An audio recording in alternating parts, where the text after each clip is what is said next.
And we talked about the fenestration yesterday here, basement membrane and capillary, right? Now, first thing what we want to talk today is a cast. When it comes to kidney, the word cast play a major role, and it helps you to identify the questions properly. If you understand the cast, half of the time you could pick the answer very fast. Now, presence of cast indicates hematuria, pyuria. Let's not worry about that. Let's try to understand what is exactly the cast mean. Now, one of the good example, let's say I have a red blood cell right there. So these are red blood cell, okay? Imagine red blood cell has its own shape. What is its shape? It's a biconcave shape, isn't it, folks? That's what the red blood cell is.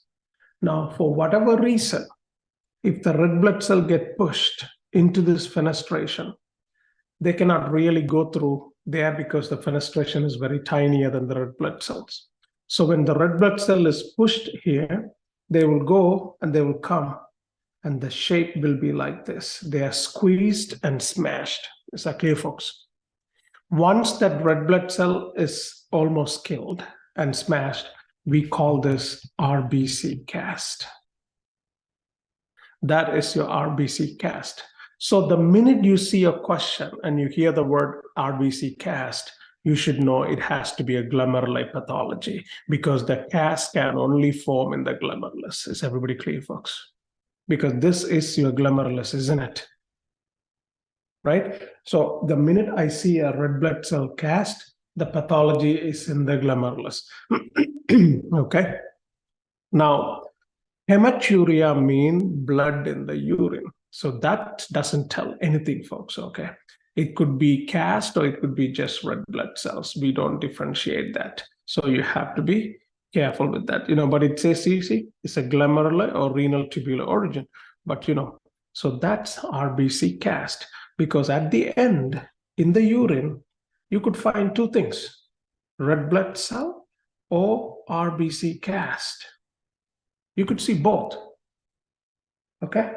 In the urine, if you see red blood cell cast, that comes from basement membrane or glomerular origin. You could get the regular RBC from the ureter. People can have a kidney stone and the stone is damaging the ureter. People can bleed in there. So that will be regular red blood cells. Is that clear, folks? So in the urine, you would see red blood cell or red blood cell cast. You should be able to differentiate. Anytime you hear the word cast, it comes from glomerular origin. Is everybody clear, folks? So that's the cast, okay? Now you could see that here first. I'm going to highlight this red blood cell cast. It's seen in glomerulonephritis and hypertensive emergency. Now, even hypertensive emergency, the problem is here. It's basically all the red blood cells are pushed because of high blood pressure. It's like a diabetes, what we said yesterday. They're pushing everything down here, folks, okay? So that is the red blood cell cast. So are we clear here, folks? Okay, the next I want to talk about, continue here. So we have this tubules, okay? And these are your PCT, and it has its own epithelium. Okay, that's your PCT and its own epithelium. Who did we give oxygen to this tissue we talked about yesterday? We said from here, you have the peritubular capillaries. So that's your peritubular capillaries, right? So that's AFF. This is EFF. This peritubular capillaries is the one gives you oxygen. Is everybody clear, folks? Okay. Now, there are two ways we could kill these tissues, this epithelium. There are two ways you could kill. One way, not giving enough oxygen. So we call it ischemia. Okay. Ischemia. Or you could have some toxin get filtered here. That toxin can come and directly destroy that epithelium. We call that nephrotoxic. Is that clear, folks? What disease am I talking about? Acute tubular necrosis. Is everybody clear, folks? So we said when the tissue or the tubule cell die acutely, we call it acute tubular necrosis. Now, what are the two different types of acute tubular necrosis? Now you know. One is ischemic. Other one is nephrotoxic. Is everybody clear, folks? Nephrotoxic mean I could tell a good example, multiple myeloma can do that because the light chain can be toxic. If somebody has a seizure, they break down so much of myoglobin. Myoglobin can come and shut down because too much myoglobin is toxic to kidney tissues. Okay, so anything nephrotoxic. So you should always know acute tubular necrosis happens for two reasons. One is low oxygen, other one is toxin. Are we crystal clear here, that folks? Now, when that happens, these epithelium is gonna die. Okay, so because they go through necrosis. When they go through necrosis, the cells comes off. We use the word sloughing. Okay, the cells comes off. The epithelium, dead epithelium will come out. So the new epithelium can regenerate underneath it. Is that clear, folks? So when that dead epithelium comes out in the urine, we call that granular cast. So the minute you see the word granular cast, there's one and only disease. That's your acute tubular necrosis. Is that clear, folks? Now that granular cast also has another name. We call it muddy brown granular cast. It's exactly same because of the color look. They use that word. Whether it's a muddy brown or granular cast, it's all exactly the same, folks. Okay, so that's granular cast. Is everybody clear? Now, when you read the question and you see a granular cast, you shouldn't even have a differential diagnosis. It's one and only diagnosis, which is your ATN, folks. Okay, so that's your granular cast. Any questions so far? Okay, now in this section, you have many casts here, folks. Okay, you have a WBC cast that tells you something in interstitium. And then you have a fatty cast, waxy hyaline. These are all non-specific. You cannot really come to a conclusions.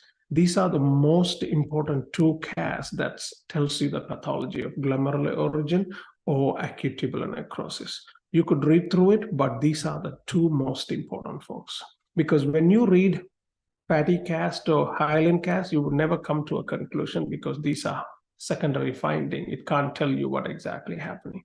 That's why I pay attention to these two, folks. Is everybody clear here? Always remember that cast mean comes from glomerular regular cells, right? Especially red blood cell, because whenever we use the word hematuria, it could be RBC cast or RBC. We don't know anything. Hematuria means blood in the urine. That could be the red blood cell cast or red blood cell. You will never come to a conclusion. Is everybody clear, folks? Okay. Now you will also hear one more terminology: gross hematuria, microscopic hematuria.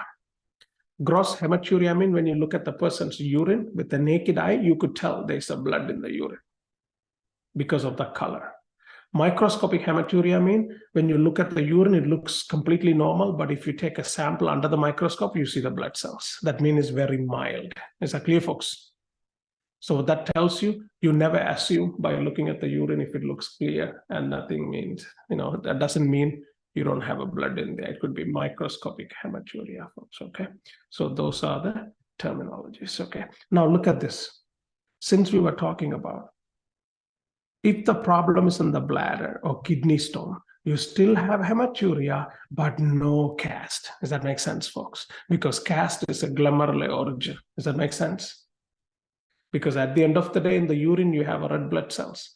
Red blood cell cast is from glomerulus.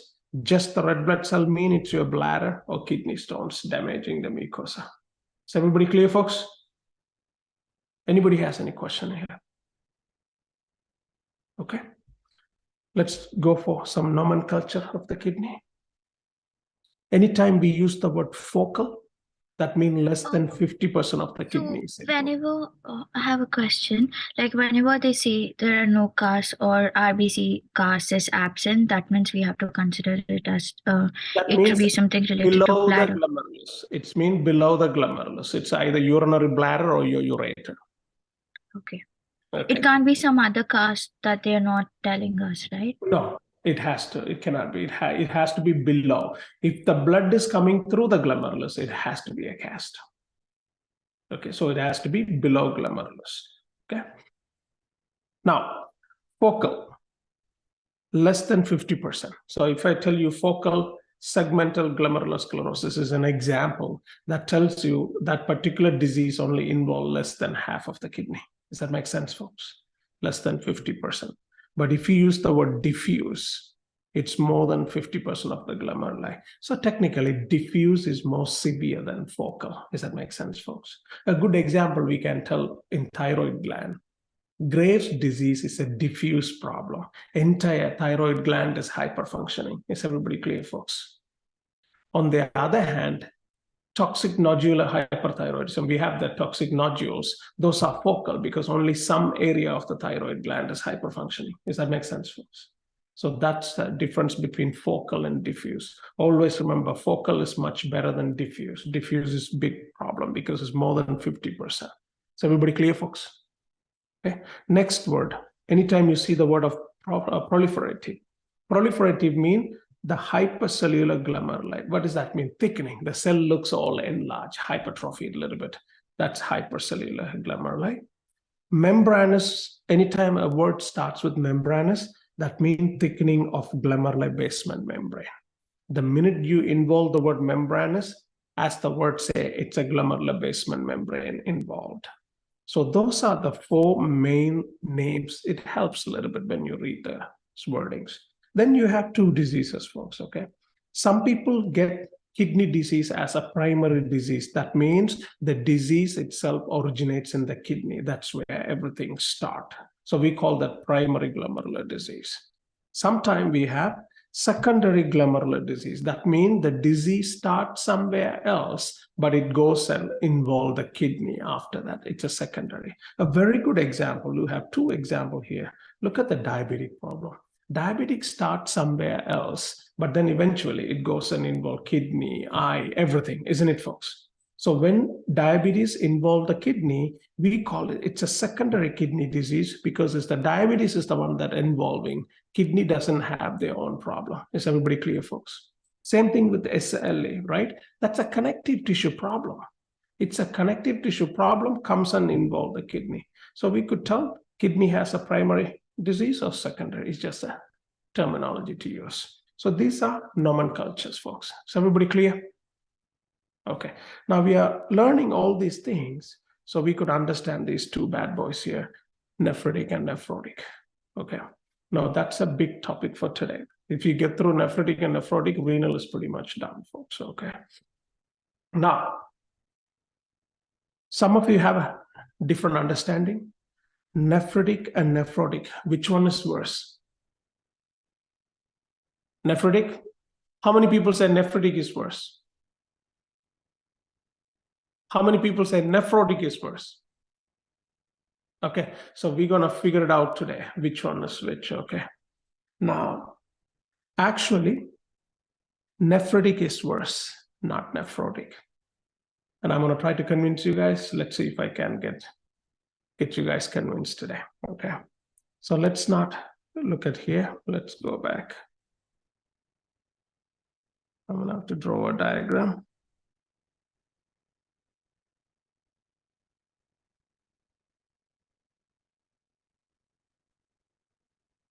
So I have to involve liver, kidney, and then I'm also going to involve skin here, folks, okay?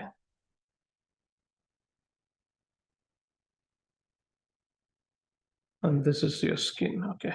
This is an artificial diagram, folks. I'm just connecting all three so I can make sense out of it, okay? Okay, there's nothing like this, but I mean, indirectly, these are all connected with the arterial system, but I'm just connecting it directly, okay? Don't write anything. I'll give you time. First watch, okay? Because it's a very confusing part. Now, let's say when a patient has a kidney diseases, we don't know when we develop a kidney disease, right? So somehow we will increase the GFR or whatever, if it is a diabetes or anything. When the GFR increase, more filtration is happening. That pressure we studied yesterday, it can damage the size or charge barrier. Is everybody clear, folks? Let's say they damage the charge barrier, we lose albumin first. So the albumin is coming in the urine. When the albumin is coming in the urine, technically you are losing protein. Is everybody clear, folks? So you start losing very small amount of protein. When you start losing small amount of protein, you would not have any symptoms. Nobody knows anything. And then the urine looks completely normal. Is everybody clear, folks? So you started, let's say it's today, right? So for example, today is what? April. So we started this problem. Let's say it's me. I started leaking albumin in my urine in April. I won't know anything until possibly May or June. Why? Day by day, my protein is going to increase from 0.1 to 0.25, 0.5 gram, 0.6 grams. So day by day, I'm increasing. When I am increasing the urine protein, basically these are protein that's going from blood vessel to kidney. Is everybody clear, folks? So we would assume the protein in the blood vessel is decreasing. Does that make sense, folks?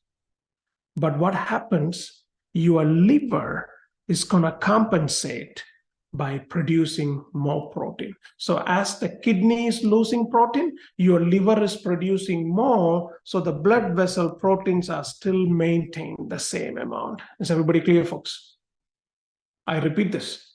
So as we lose protein in the kidney, your liver is producing more protein. So the amount of protein is in the blood vessel is the same. There is no change. So at this point, you won't have any symptom in your body because even though you are losing protein, you are producing more. So nothing is losing in the body. Is that clear, folks? The only finding you can possibly find is looking at the urine. The urine will be very foamy because that's the only way you could tell urine has protein because it will be a foamy urine. How many of us look at the urine every day to see if there is foamy or not? Well, I do because I teach, so I make sure that, so I make fun of everybody, so I make sure nothing goes wrong on my urine, So foamy urine, right? So we don't look at the foamy urine. So you see the foamy urine. Other than that, there is no symptom. My body have no problem. I am maintaining my oncotic pressure inside the blood vessel. Everything is perfect. Is that clear, folks? The problem is liver can only compensate up to 10% of total protein. Okay, liver cannot just keep producing protein forever. They could only compensate up to 10% of total protein. So eventually what's going to happen, guys, as we lose more protein in the kidney, the protein inside the blood vessel decreases. Is everybody clear, folks? As the protein decreases, can I tell my capillary oncotic pressure is decreasing? Yes or no? As the protein get excreted in the urine, where is the protein coming from? From the blood vessels. So we are losing the blood vessel protein, which means my oncotic pressure in the capillary decreases, which means I will be sending more fluid to the interstitial space. That means my first symptom is edema. Is that clear, folks? The very first symptom we get when we have a renal problem is edema. Where do we get the edema? Around the eye. Periorbital edema. Why do we get the edema around the eye? This is a good example for loose connective tissue. It's very easy for fluid to go and stay. So people with renal failure, the first place to get edema is around the eye. Is everybody clear, folks? So now you are developing edema. All right, go write all these steps so far.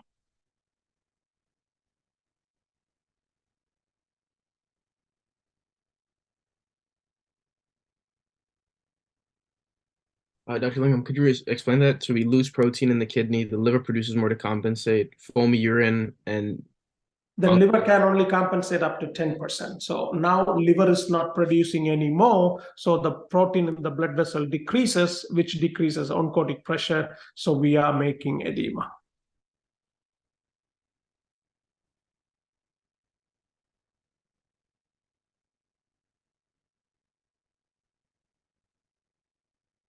So far, is it making sense? Okay.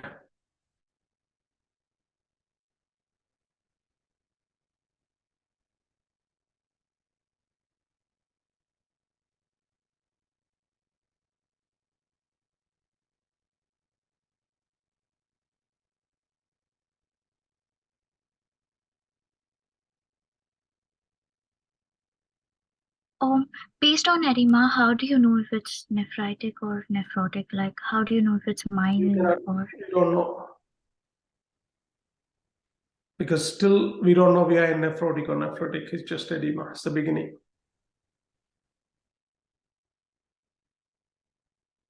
And we're increasing the oncotic pressure. We are decreasing oncotic pressure because we lose protein. See, if in order to increase the oncotic pressure, you need more protein. Here we are losing protein. So the oncotic pressure decreases in the blood vessels, capillary oncotic. So we cannot pull the water anymore because oncotic pull it. Now they are giving up to the interstitial. Remember, we have protein inside the interstitial space also, right? We talked about in cardiology. We never lose that protein. Any protein that's in the interstitium cannot be lost. The only thing we can lose, whatever it's in the blood vessel, because only blood vessel is connected to the kidney. Everybody clear, folks? All right. All right, now let's continue. So once we are developing edema, folks, what do you think is going to happen now? Right? When it happens, the fluid in the capillary is also going down. Is everybody clear? Why fluid is less in the capillary? All the fluid is going to the interstitial space, isn't it, folks?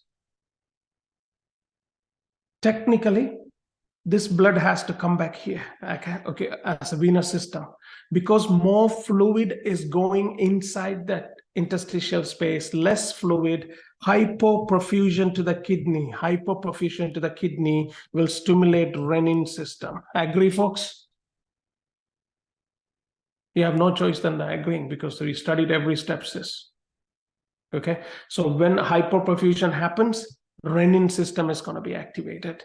End product of renin system is angiotensin 2. Angiotensin 2 will activate aldosterone. Aldosterone will bring sodium and water back in the body. That sodium and water again will come in the blood vessel and it will go into interstitial space, which means our own body mechanism is making the edema worse day by day. Is that clear, folks? So when the kidney is failing here, this renin system is not helping us. It's making it worse because when they reabsorb sodium and water, all the water is coming to your blood vessel, then it's going into the interstitial space. Is that clear, folks? So that's why we don't like that. So what do? Whenever the patient comes, start here, we want to give them an aldosterone blocker because we do not want that mechanism to work because that will make the edema worse. Is everybody clear so far, folks? Can you repeat that last part again from where you said? So when we lose fluid in the initial to the interstitium, the fluid inside the blood vessel is decreasing. That eventually causes hypoperfusion to the kidney. That hypoperfusion activates renin system. Renin activates aldosterone. Aldosterone reabsorbs sodium and water, which means they're bringing in more water. When they're bringing in more water can still go into interstitium because the edema is still happening on the other side. Is that clear, folks? So day by day, the edema is going to get worse. Then the protein increase as well. Yeah, I'm going to get to that. Okay, so now what's happening, folks? On the other hand, you are losing the protein in the kidney, right? Now we are at 1 gram per day. In about May or June, I will be losing more than 3.5 grams of protein per day because it will get worse and worse. Now we are in nephrotic syndrome. How do I know we are in nephrotic syndrome? Because the protein I am losing is more than 3.5 grams per day. Is that clear, folks? Now, do you think I could keep up with 3.5 forever? No, because why? As I'm losing protein in the urine, my protein level inside the blood vessel is decreasing. Does that make sense, folks? Eventually, the protein in the capillary will come down, and let's say by June, July, my protein will be less than 3.5 grams per day. Is that clear, folks? Because when the protein is not like keep coming, it will slow down eventually. So now we are in nephrotic. Because the nephrotic is defined as less than 3.5 grams of protein a day. Students think nephrotic means they will forever excrete more than 3.5. No, it has to come down because we don't have that much protein in the body. Is everybody clear, folks? So we start small protein and it goes to more than 3.5 and then it comes down eventually less protein because we don't have any more in the body to excrete. Go ahead, Carrie. You said that we treat it with aldosterone inhibitors when they come for... To help with edema. Wouldn't you just use steroids? Why would you use steroids? It blocks renin production. Steroids would not block renin production. How would No. it block? I don't know. Now I'm confused. Hold on.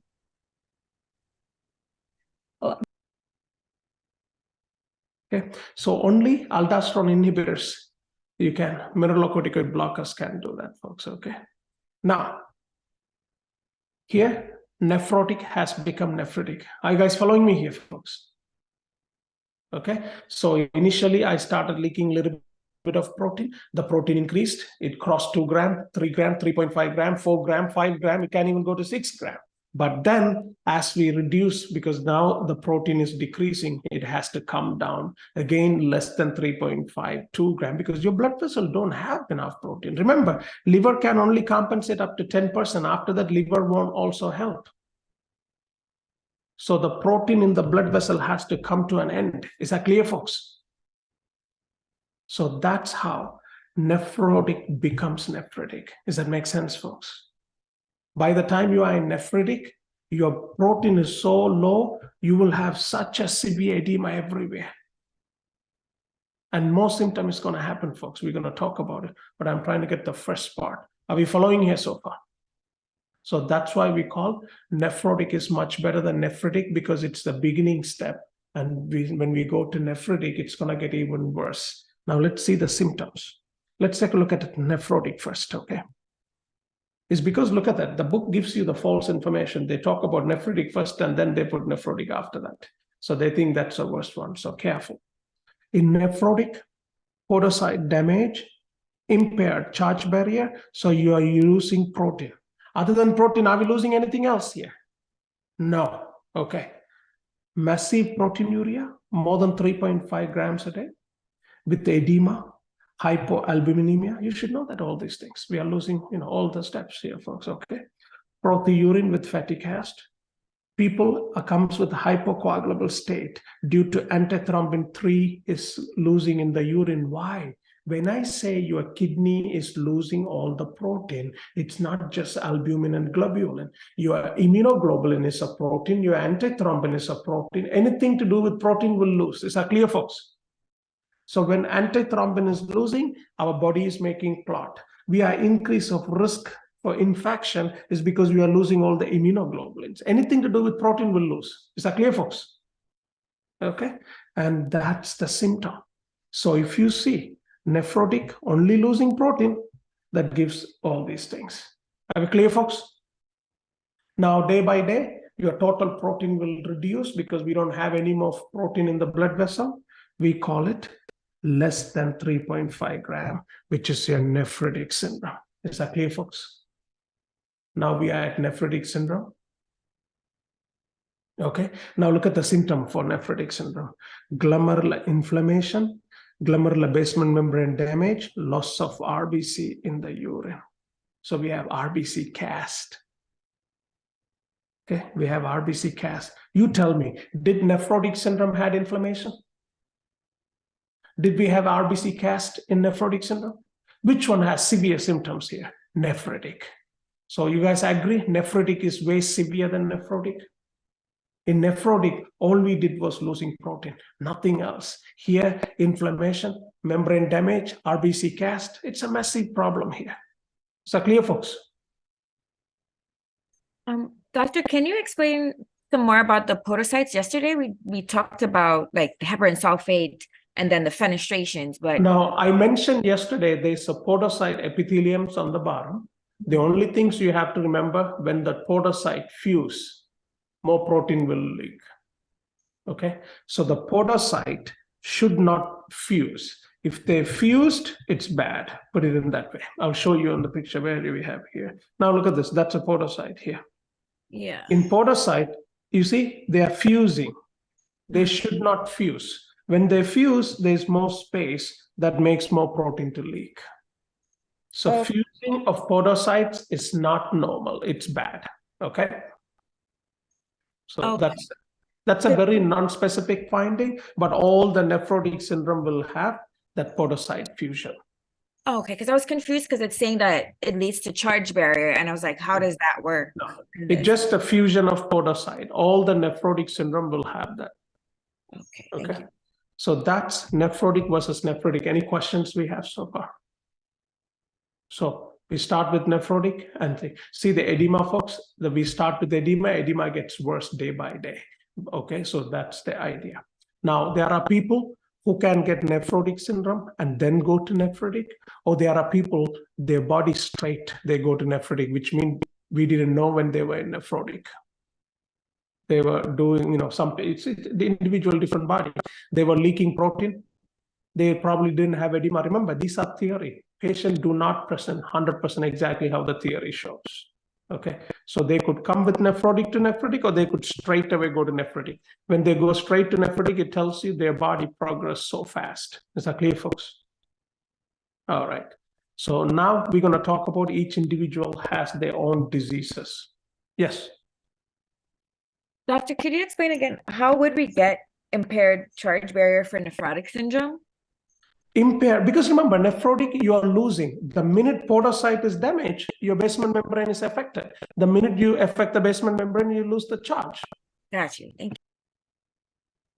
Whether transient or not, there's no such thing as like a nephritic syndrome. It progresses from nephrotic. Yeah. Now, let's first go to nephrotic. There's about 5 diseases. It's always easy to remember nephrotic. Then you know everything else is nephritic, because nephritic is difficult and the names are harder. Okay. Let's talk about the first disease. So you know the common features for nephrotic syndrome. Now we're going to study diseases underneath it. So when you read a question, you would already know it's a nephrotic syndrome because they will give you the protein level, some information to point it's a nephrotic. Now you need to learn, how do you differentiate one from the other from this 5? Is that clear, folks? So the first one, minimal change disease. Now, the first thing you want to write down in minimal change disease, it's a selective albuminuria. We talked about this yesterday, selective albuminuria, because they only lose charge. This is a charge barrier loss. It's a charge barrier loss. They just lose the charge. When you lose charge, you only lose albumin. Okay. This is also called lipoid nephrosis. This is the most common cause of nephrotic syndrome in children. If I simply ask you what's the most common nephrotic syndrome in children, you should be telling minimal change disease.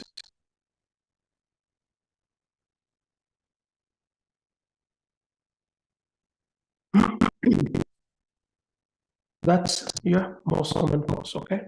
Now, usually the question will say it's triggered from a recent infection. So the kid is, recovering from an infection or something, they will give you enough information, folks.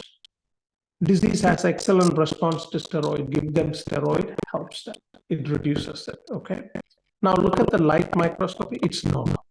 In light microscopy, you're not gonna see anything. So it's most of the time it's normal. IF is negative. What is IF? Immunofluorescence. You should keep in mind, immunofluorescence is a test that picks up antigen-antibody complex.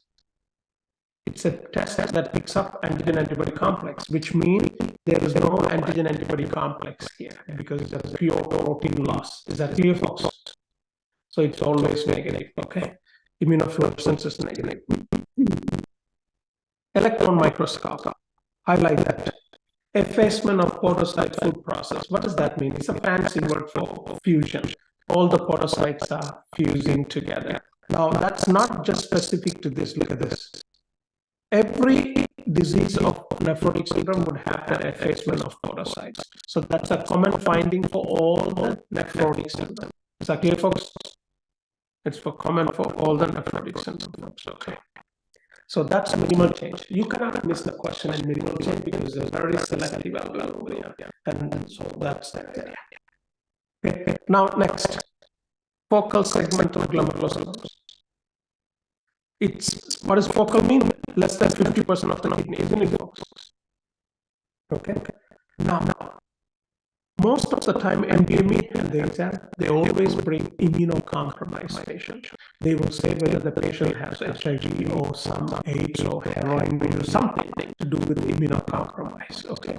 Immunocompromised patients, Primary disease has inconsistent response. So with steroids, so steroids don't help, may progress to chronic kidney disease. Most of the time, immunofluorescence is negative, but sometimes we have some deposits of these immunoglobulins. Sometimes, okay? That's that.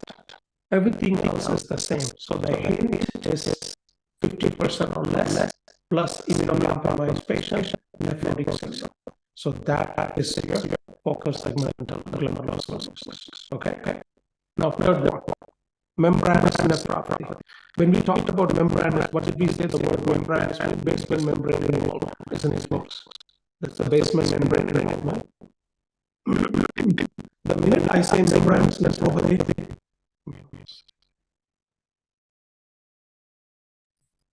the minute you see membranous nephropathy, this is a nephrotic version of SLE.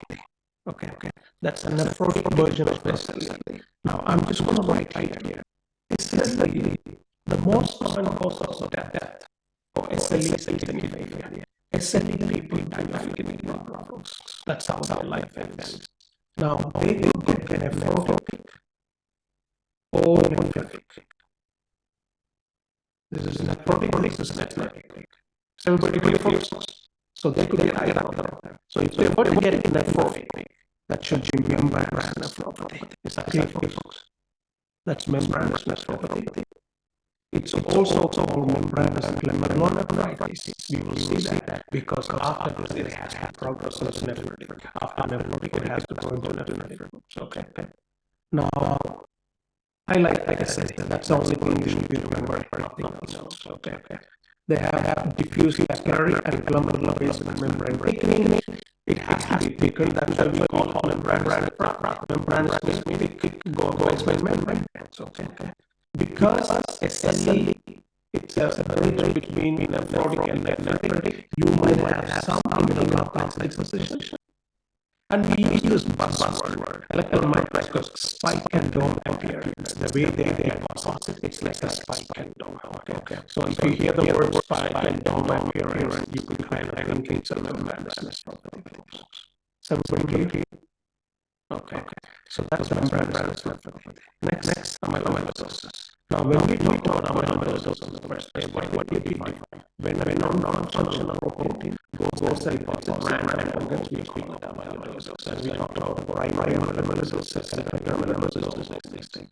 It can go deposit any organ, folks, brain, heart, liver, anywhere. But the most common organ is kidney.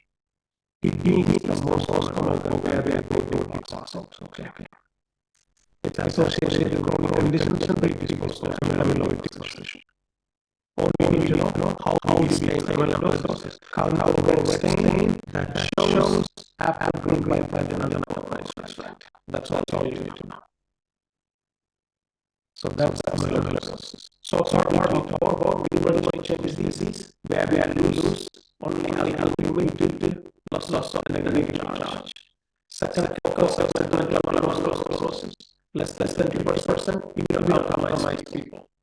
Third, we talked about membranous nephropathy, which is a version of nephrotic syndrome. And then we have amyloidosis, which is a non-functional protein condition. Last one, diabetic nephropathy. This is very easy, it's not hard. Okay. Now the last one, diabetic glomerulonephropathy. Look at this line. The most common cause of end-stage renal disease in the United States is diabetes. Diabetes is very bad, so we can have we just yesterday we can what happens with diabetes. So what's the problem with diabetes? The effect is if you're an arterial restriction, isn't it, folks? Because you have something called enzyme glycation, which is happening in different arterial folks. Okay, that gives you appearance of arterial restriction. What happens to GFR, folks? Up or down?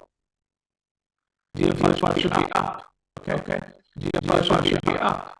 When you constrict, everything is backing up, so the pressure is high, so they shove everything down. Okay. Increase GFR. What happened to renal plasma flow? That's down because of that traffic jam backing up. Good job. So that's the key. Okay. Now you see. What happens? Hypoglycemia. That's a problem. Uncontrolled diabetes. When you have a glucose level is high, you have a non-enzymatic glycation. Mesangial expansion. Remember, this is the first change that happens in the kidney, but you cannot identify. I keep repeating that word. The first change that we could measure is increase in GFR. That's clear, folks. Now you see that? Increase in permeability, hyperfiltration. What is another word for hyperfiltration? Increase in GFR. Okay. You have increase in GFR, and you have a glomerular hypertrophy and scarring, and finally you lose the kidney. Okay. Called nodular glomerulosclerosis. It has the Wilson lesion. That's the last step where you lose kidney function. Kidney is down, folks. Okay. Kidney is down. So that is diabetic glomerular nephropathy. Now, this patient we said yesterday, we could highlight the EFF a little bit by giving ACE inhibitor, so that can slow down the progression of the disease. It wouldn't cure it, but it will slow down. So very clear, folks. What about bradykinin and nitric oxide? Nothing. Only ACE inhibitor. Go ahead. Dr. Can you please repeat what you said? You said there's one that happens, but there's one that we noticed first. Essentially, yeah. So whenever diabetes involves the kidney, actual first change that happens in the kidney is mesangial expansion. But we have no way to find that out. You need to do a biopsy. Doing biopsy on a normal person is not easy. It's a big process looking at kidney biopsy. Okay. But instead of that, we find a GFR. So the actual first change is mesangial expansion, but the first change that we can easily identify is increase in GFR. Okay, that's that. So that's nephrotic syndrome. So everybody clear, folks? Take a piece of paper and write down the 5 names of nephrotic syndrome without looking.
Okay, so let's recap one more time. So we said minimal change disease, where we lose negatively charged problem, and then we lose selective albumin, and then we said focal segmental glomerulosclerosis, which is less than 50% in immunocompromised people.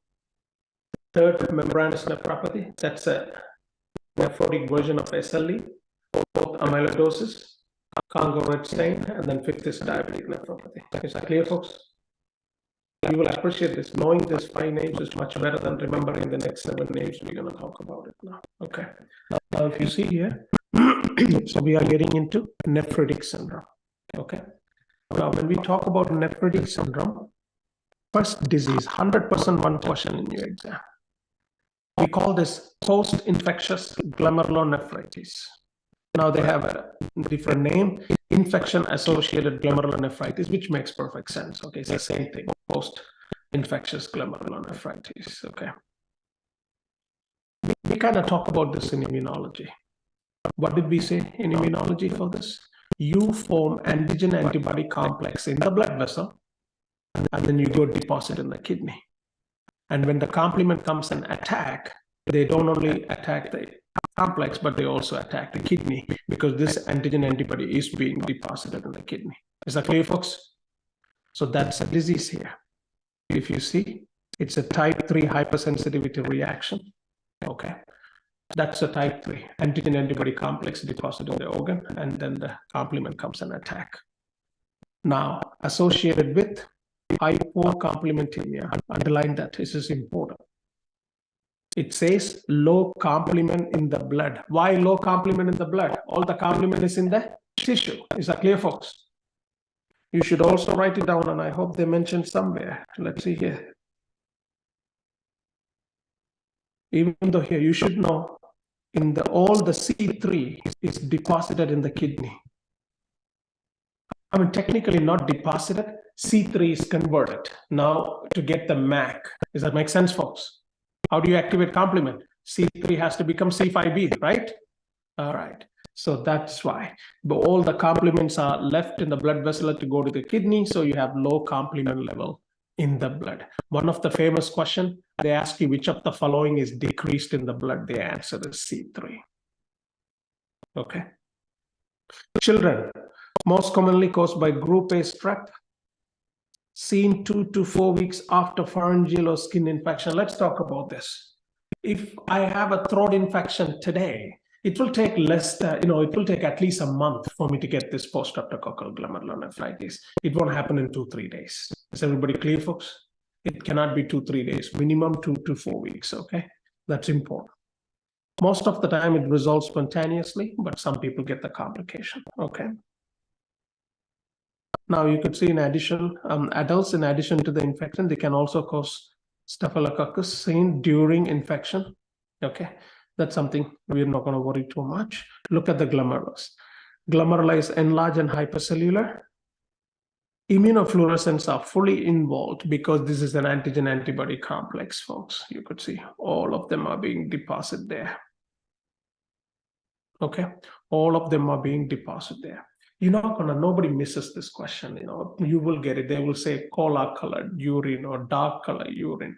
They will give you enough information that I will show you some question you would not miss.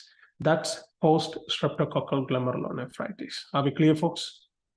Okay, so the things to know after infection, type 3 hypersensitivity, C3 is depositing in the kidney. Because of that, we have low C3 in the blood. Okay, that's that. Everybody clear with post-infectious glomerulonephritis? Okay, now next one. Look at the word IgA nephropathy. Now, we studied IgA on healthy people is only found in GI tract and respiratory tract. Here, the problem is in the kidney. That means they're going to have more infection in respiratory and GI tract because most of the IgA are being transported to the kidney here, folks, okay? Episodic hematuria. It's a renal pathology of IgA vasculitis. You see the word HSP, Henoch-Shallonin purpura. There's a disease, we're going to talk about that, okay? So that's IgA nephropathy. So how do you bring it? When you read a question, you would know it's a nephritic disease because of the general information. Then they're going to give you respiratory and GI tract infection. Okay, so they will give you information so you could differentiate, folks, okay? So there's an IgA-based immunocomplex deposit in the mesangium, in the kidney, folks, okay? So that's IgA nephropathy. Is everybody clear? Next one is a big one. Look at the word. Rapidly progressive glomerulonephritis. As the word says, it progresses very fast. It's also called crescentic glomerulonephritis. It has 2 names. People lose the function days to week. Look at that. Once you diagnose, you literally have few days to a week to survive. Okay, so that's rapidly progressive glomerulonephritis. It's a very poor prognosis. That crescent consists of fibrin, plasma proteins, glomerulopyridal cell, monocytes, and macrophage. You should know what all composed of, folks, okay? So that's why it's called crescentic glomerulonephritis, because all these cells are being formed glomerulus. Now, the best way to learn rapidly progressive glomerulonephritis, it's always a complication of another disease. This is always a complication. Nobody developed rapidly progressive as a primary problem. Think of ARDS in the lungs. Do people develop ARDS straight? No, they have some other underlying diseases. Because of that, the complication is ARDS. Same thing, these people have some other diseases. The complication is rapidly progressive glomerulonephritis. What are those complications or the primary diseases? Goodpasture syndrome or Wegener's. Now we're going to talk about Goodpasture and Wegener's, folks, okay? Okay. First, I'm going to say respiratory. You want to write this down here. You see how you have a space on the first state on this page here? Make sure you write what I'm writing there, folks, okay? Upper respiratory tract. Lower respiratory tract.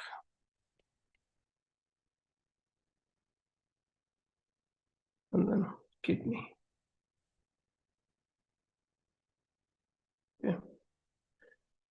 Upper respiratory tract is basically your nose, pharynx, nasopharynx, all those areas, lower medial alveoli. Okay, you guys know that. And then kidney. Now, let's talk about Goodpasture.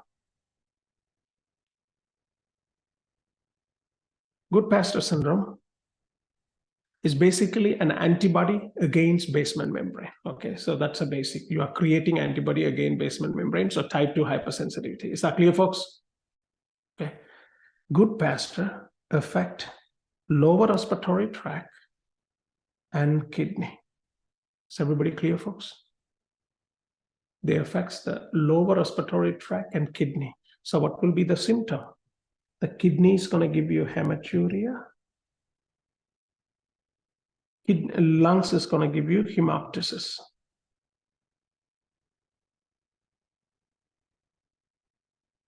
Hematuria and hemoptysis.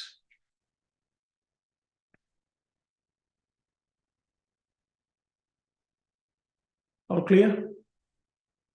On the other side, I'm going to write Wegener's.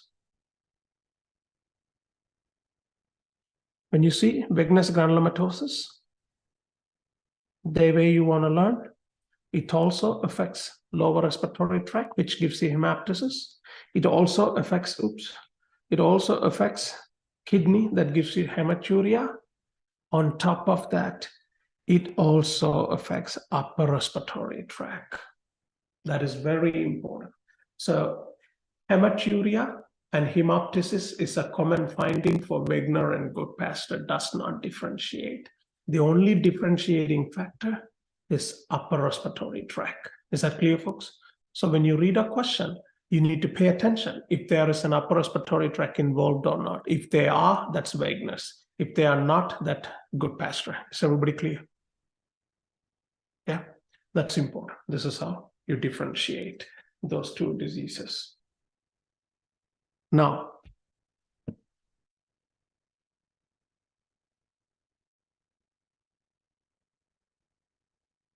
if you read here, now you could see several disease processes. Okay, first one, linear immunofluorescence due to antibodies to glomerular basement membrane and alveolar basement membrane. What is linear immunofluorescence? This is what it is, folks, okay? Linear mean it's just a term straight line, okay? That's a linear. You know, in the surgery, we call it linear cut, non-linear cut, right? Linear cut means straight cut, folks, okay? So here, these people will have antibody like this way.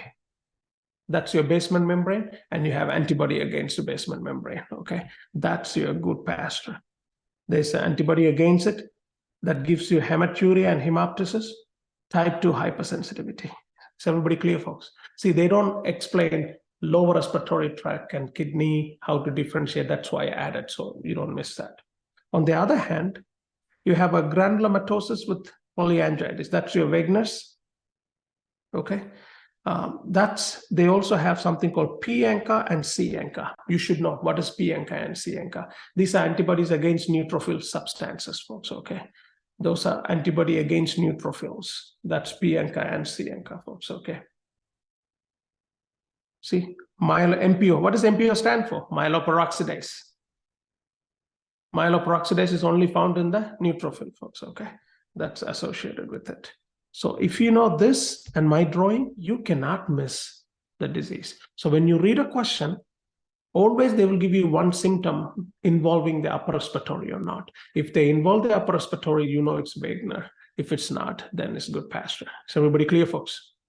All right. What would be an example of a symptom for us upper respiratory? Any diseases involving nose, they would say nasal septum perforation or something happening in the nasopharynx.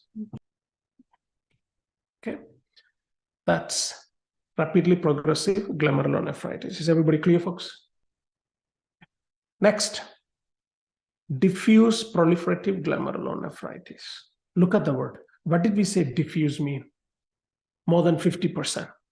Proliferative means thickening, isn't it, folks? So that's such a bad disease. This is the nephritic version of SLE. That's a nephritic version of SLE. That's a nephritic version of SLE.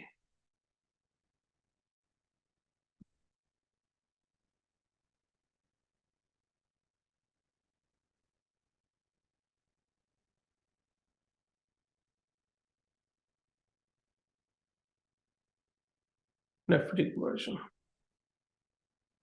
Okay. So that's diffuse proliferative glomerulonephritis, often due to SLE. That's all you want to keep it. There's a light microscopy shows wire looping capillaries. These are buzzwords, folks, okay? Now, immunofluorescence, it's granular. Granular is completely different from linear. Linear is a straight line like this. Granular mean is like this. You see that, folks? That's not clean. The way you remember linear cut is such a clean cut. Granular mean it's not, okay? It's messy. That's what granular, folks, okay? And you have immunocomplex with C3 deposit and stuff. Again, the best way to pick this question, they will give you a symptom of SLE with nephritic symptoms. Is everybody clear, folks? All right. So that take care of that. Now, so far, how many diseases? 1, 2, 3, 4, 5, 6. Okay, let's go to Alport syndrome. Nobody will miss this question. It's a mutation in type 4 collagen, irregular thinning and thickening of splitting of glomerular basement membrane. Most commonly X-linked dominant. They have an eye problem, glomerulonephritis, highlight, deafness. So this is very easy. People with nephritic symptom, you won't have a hearing. So it's a hearing loss. So you cannot really lose, folks. It's very easy, right? This is the only kidney disease that we are studying that are associated with hearing loss, okay? Sensorineural hearing loss, folks, okay? That's the only part. That's your Alport syndrome. Is everybody clear, folks? Okay, now we have the last one, membranoproliferative glomerulonephritis. Unfortunately, we cannot study that unless you know your complement in and out. Take a piece of paper and write down the complement. The whole complement I want, at least from the C3 all the way to MAC. Just write it because I want you guys to tell me verbally. I'm just giving it to recall.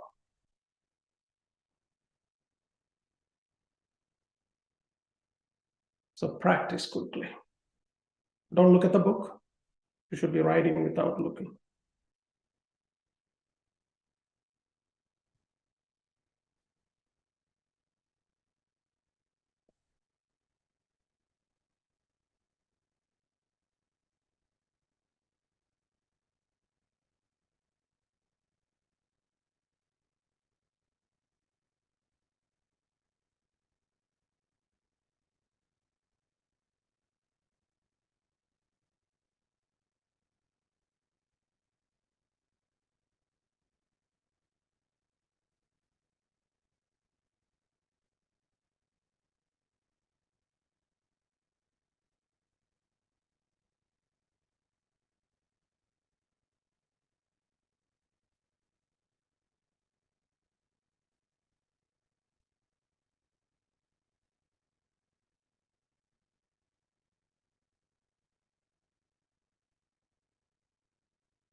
Arslan, done?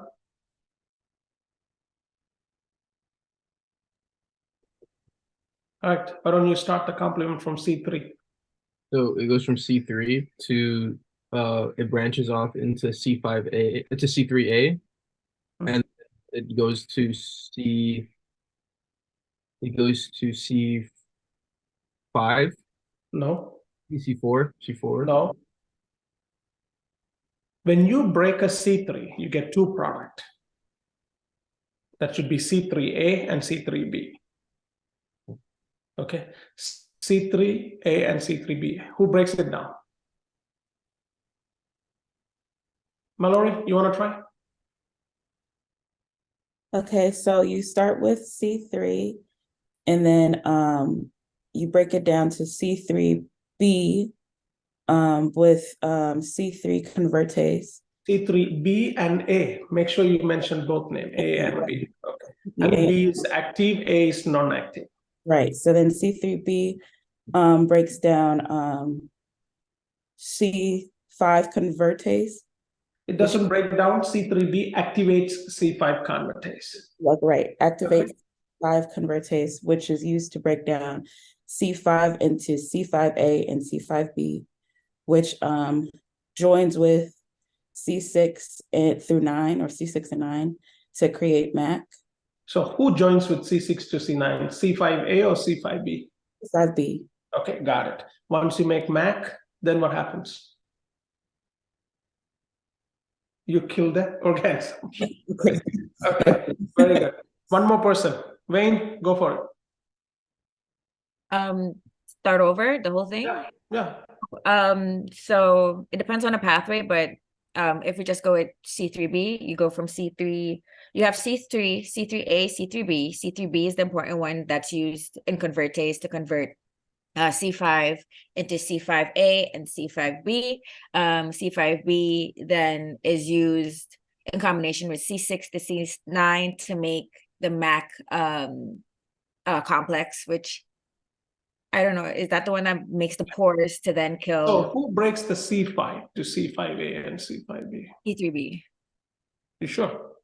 To break down the C5 into C5A and C5B. C3B activates C5 convertase. C5 convertase is the one that breaks down C5 to C5A and C5B. Okay. Do we need to know the specific like C5, 4, blah, blah, inside the convertases, like the actual thing? Yeah, but whatever we covered, you need to know. Okay. Okay. Whatever we studied, you need to know. So that's complement. You see, folks, the reason, if you don't know complement, that disease won't make any sense. That's why I made you guys to recall, because, don't think we studied complement in immunology and you can just forget and we are done with it. It's only help in immunology. No, it's not. Okay, so let's start with one more time. C3 becomes C3A and C3B by C3 convertase. Agree, folks? And then C3B activate C5 convertase, which converts C5 to C5A and C5B. C5B joins with C6 to C9 and form MAC. Is everybody clear, folks? This is the key. Now we study three pathways: classical pathway, lecithin pathway, and the alternative pathway. They are all either activating C3 or C3B. That's all they were doing, isn't it, folks? C3 convertase, they were activating. Now, similar thing, look at this one. When you look at membranoproliferative glomerulonephritis, you have to be careful. I'm going to start with type 2 first, because that's the most important. The kidney is going to produce something called C3 nephritic factor. So this particular disease is producing C3 nephritic factor. What is that C3 nephritic factor? It's an IgG autoantibody that stabilizes C3 convertase. So what does that mean? That C3 nephritic factor constantly activating C3 convertase. It's continuously activating C3 convertase. Remember, the minute you activate C3 convertase, we're going to form MAC. Is everybody clear, folks? The minute you start the first step, you are going to form MAC. The MAC is attacking the kidney. That's a problem here, folks. Okay. Now, normally who activates C3 convertase? Infections. Is that clear, folks? Here there is no infection, it's an antibody. So that C3 nephritic factor continuously activating. Look at this, C3 convertase, persistent complement activation. They keep activating the complement. That's a problem here, folks, okay? Now, what happened when this complement will come and hit the basement membrane? The basement membrane is gonna split into two that looks like a tram track appearance. That will look like this, folks. That's the basement membrane is splitting into two. That gives you tram track appearance. The minute you read a question, if you ever come across the word tram track, you should know it's this disease. It's like a buzzword for that particular disease. What is tram track? Basement membrane is splitting. Who's doing that? Complement is attacking the basement membrane. Is everybody clear, folks? Now, who's activating the complement here? C3 nephritic factors. Is that clear, folks? That's the idea. So in the exam, they could ask you, what is C3 nephritic factor? It's an IgG antibodies. I could literally write a question here, folks. C3 nephritic factor, A, B, C, D, and put all the different type of immunoglobulin, IgG, IgM, IgA. If you don't know, you don't know. Is that clear, folks? That's IgG, okay? So now you see the importance of knowing complement. When you know the complement, that disease is, for me, that's one of the easiest disease in nephritic syndrome. Simply C3 nephritic factor activating complement. Are we clear, folks? Okay, so highlight that C3 nephritic factor. That is the key. That's an IgG antibodies, folks, okay? That's an IgG antibodies. That's your type 2. Now, this can present with nephrotic, co-presents with nephrotic syndrome or not, but again, it's nephritic, folks.